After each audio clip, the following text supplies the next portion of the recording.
Hello and welcome, I'm Tim and this is SV Paquita. And we are experiencing some fine October weather here in the Mediterranean. Greek waters over here. You can see this boat over here. These guys are doing their best to keep that boat off the wall. They got a massive anchor out here. Captain was telling me he was thinking that later on he might go out further and drop the anchor. He told me that about 4 hours ago. I bet right now he wishes he did that. They can still do that now, but it's going to be a much bigger ordeal to do so. Look at this water coming over the edge. This guy came over here with his boat. He came tooling in, his dog barking, him all by himself, dropped his anchor, came over here. I jumped out, grabbed his lines. He put his lines up, shut the engine down, put the thing down. He and the dog took off. Like, okay, all right. Hope I have, I think I'm gonna have to put my, whoa, look at this. Oh,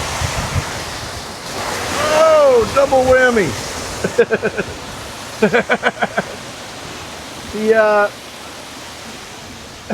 Chrysalida's yelling about something, but she says there's a lot of water coming over here all the time. I just came back. I had been gone with Bob to go get him, I think 10 gallons of diesel at the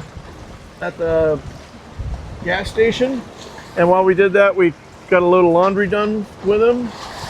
And since then, the conditions got much worse. But on the way out, he noticed his lines were looking chafed. Because what do you think? I said, why don't you put another line out just to see what happens? And sure enough, we came back, the chafe line had chafed through, and he was on his second line. So we have our lines tied up, and hopefully they're all right. I looked at them, I don't see any significant chafe at the moment, but I also have this line here. This isn't really to hold us in place. This is for me to pull the boat back so I can step off and pull the boat in when I'm there to pull the boat in so I can get back on. But if one of my lines goes, at least this will keep me going. I had it tied off up here so that you could have a hand, you know, it would help you swing aboard and swing off. But I figured if one of these lines went and then we blew ahead, I didn't want to rip the, I mean, it's a 20-ton boat, and we move ahead, I don't want to rip the gantry off, the stern arch here, the solar arch. So I don't want to rip that off, so I moved it over here. Still there's some room in there so that we can still do it. The boys are coming up. One of them, they've been taking showers over here because we have water, a water maker in the hot water. But one of them has just left to go meet his girlfriend who's flying into the airport. And the two of them, I guess, will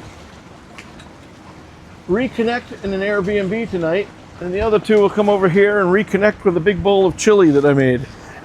So when the girlfriend comes around tomorrow, I'm sure there'll be plenty of leftover chili in a gaseous fire. Oh, look, they're taking off. So they're heaving up their anchor right now. I don't know if you can see over here, right over here. Oops, sorry. Zoom in on that. There we go. There's a car over here that I don't know if I'd want to be driving there, getting all that salt water up underneath his undercarriage, but whatever. Not my boat, but they're heaving in on that line, and they're going off to anchor. Like I say, not a problem at all. They're able to do that, but I bet if I were the master, I would have liked to have done that 3 or 4 hours ago, and it wasn't like this. But the plan is that we stay here, and windy says at 7 in the morning, and predict wind says at 8:30 in the morning. The wind is actually going to stop blowing this way and do a 180 and blow the other way. And that's good because we want to go 20 miles that way. And normally we beat into the wind all the time. So not only do we hope that we have a safe night free from disaster, but we also hope that that the wind does change tomorrow. We were going to get fuel right here, but it's kind of an ordeal because you got to go and anchor out here and come back over here because they'll only fuel on that side of the quay, not on this side. So being with the weather and all this, I've got 3/4 of a tank. I like to keep them topped up all the time, but we can go a long way without having to refuel. So we just got Bob and Walkaway all squared away, so they should have a full tank now. Well, theirs is much smaller, but they should have, at least over like 2.5 days of motoring if they had to. So they're going to be in good shape as well. Okay, right now we're getting a little close over here. So because we're not really charging much with the sun now that it's 4 o'clock in the afternoon, I'm trying to do this one hand. I put these, let me see if I can do this. There we go. I have this PVC pipe on a little string so that you can pop these out when needed, pop them down when not needed.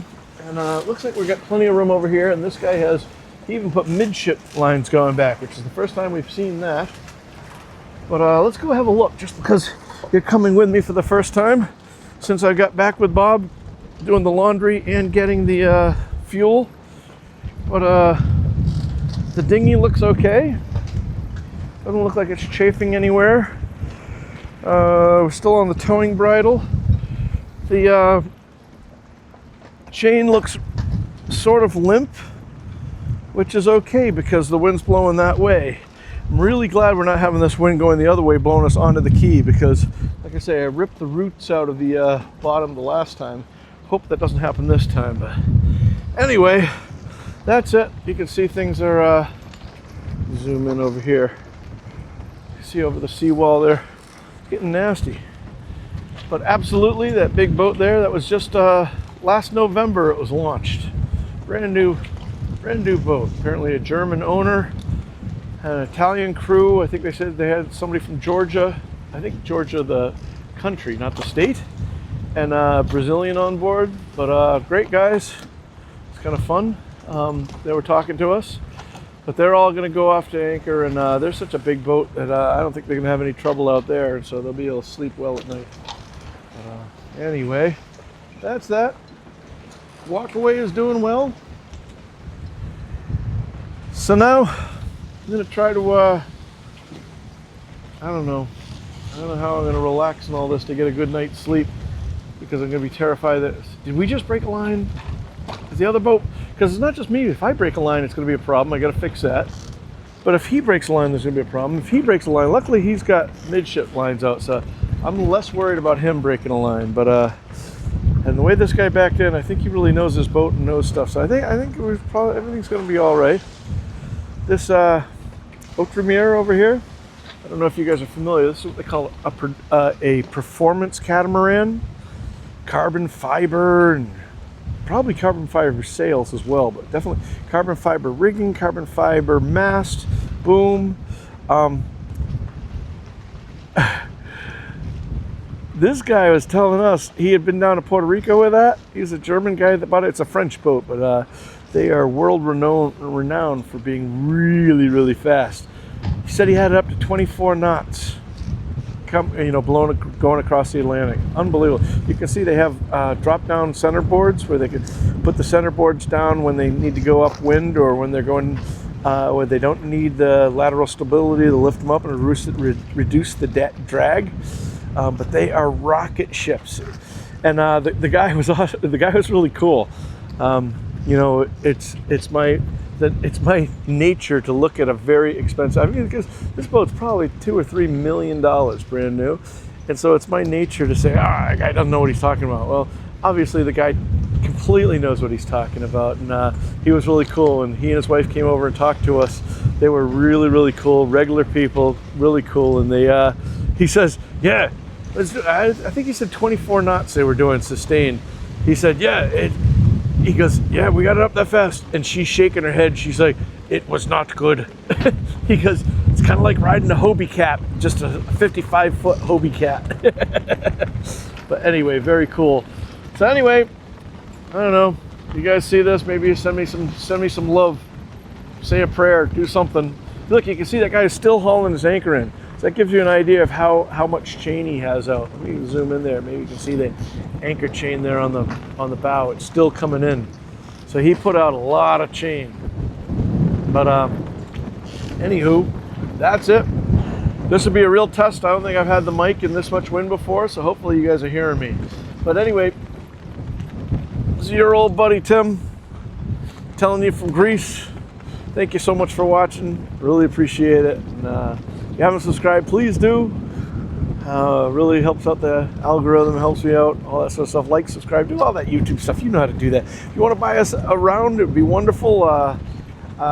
Tim and Donald both bought us around, and when we went out to do, when we went to go get the fuel for Walkaway, Bob and I, and there's laundry, Bob and I used your donation. Both of them had hit the super thanks button, and we raised them up to you guys. So thank you guys so much for that. And a special thanks to all the patrons out there. The patrons are the heart of the channel. For $2 a month, you can become a patron. We love that. You hear that noise? That's the, oh God, his boat makes this really big bang, and I don't know what it is. It's like a door slamming or something. I don't know what it is, but anyway, if you hear a clank over here, I have carabiners that are underneath. They just hit the aluminum carabiner hits the aluminum side of the rib, and it makes an awful clanking sound, but it's really not that bad. But anyway, that's it. You guys take care, be safe, and as always, I'll see you on the one. Thank you so much.